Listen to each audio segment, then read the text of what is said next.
Le Grand Matin Sud Radio, 7h-10h, Patrick Roger, Cécile de Ménibus. 7h47, bienvenue à tous. Dans un instant, Guy Carlier sera avec nous en attendant le débat de l'entre-deux-tours. Qui a gagné la bataille de la rhétorique? Oui. Amélie Blancart est avec nous, fondatrice et PDG du Bureau 121, une agence de conviction qui conseille et accompagne des chefs d'entreprise et auteur de ce livre, Votre parole vaut de l'or, aux éditions Plomb. Bonjour. Alors, bonjour Amélie Blancart.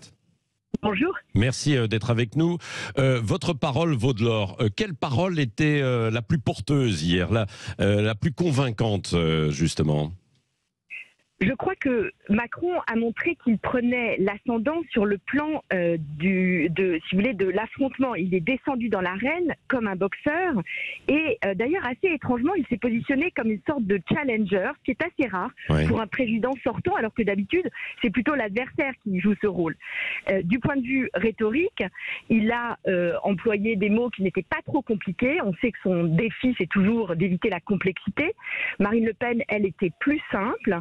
C'était peu un débat de punchline, contrairement à d'habitude, plus un débat d'idées, d'argumentation, même si Marine Le Pen a aussi joué du pathos, plus souvent qu'Emmanuel Macron, mais on ne peut pas dire qu'il y a eu énormément de petites phrases, si n'est quelques-unes qu'on retient, comme vous mentez sur la marchandise, qui est un peu le fil rouge d'Emmanuel Macron, ou bien je n'ai pas lu votre loi, mais j'ai lu la Constitution. Bon, il y en a quelques-unes, mais on en retient assez peu finalement. Ouais, c'est vrai. Il y a eu climato-sceptique, et vous, climato-hypocrite. Finalement, c'est un peu l'un des gimmicks, l'une des punchlines de la soirée, quoi.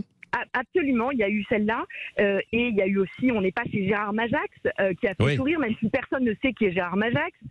Donc voilà, mais cela dit, c'est vrai qu'il n'y en avait pas énormément. Oui, non, il n'y en avait pas énormément. Alors, Emmanuel Macron prend toujours un ton quand même particulier. Quand il répond à son interlocuteur, là, en l'occurrence face à Marine Le Pen, très souvent, en utilisant cette formule, je vous le dis en toute sincérité.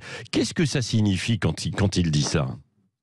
Je crois que les deux se sont beaucoup positionnés dans l'envie de tenir un discours de vérité. D'ailleurs, Marine Le Pen l'a dit avant en coulisses.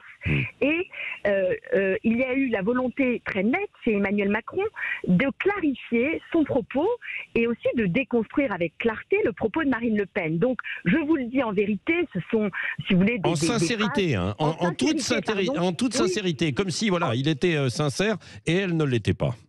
Alors, je pense qu'il a eu cette stratégie de déminer certaines de ses propositions pour montrer qu'elles n'étaient pas réalistes et pas viables, économiquement en particulier. Donc, c'était ça, finalement, son angle d'attaque. C'est ça. Bon, donc, un débat plus policé, plus courtois qu'il y a 5 ans. Ah oui, nettement plus courtois, c'est une évidence. D'ailleurs, on ne peut pas comprendre la posture de Marine Le Pen sans la lire à l'aune de 2017. Elle était particulièrement calme. Alors, on pourrait dire que c'est sa force, mais c'était aussi sa faiblesse. Parce que, si je résume avec une image très simple, finalement, Macron est monté au filet et Emmanuel Macron est monté au filet et Marine Le Pen a joué en fond de cours. Elle était en retrait et trop en retrait. Certains, d'ailleurs, l'ont nettement remarqué. Oui, c'est ça. Macron à l'attaque et Le Pen en défense, en quelque sorte. Merci beaucoup, Amélie Blancart, d'avoir été avec nous, fondatrice et PDG de Bureau 121. Votre parole vaut de l'or. C'est aux éditions Plomb. Merci d'avoir été avec nous ce matin sur Sud Radio. Et puis, on fera appel de nouveau à vous pour décrypter, parce que c'est pas fini. Évidemment, ces campagnes politiques, il va y avoir aussi les législatives. On reviendra sur toutes les petites phrases. C'est intéressant de les analyser.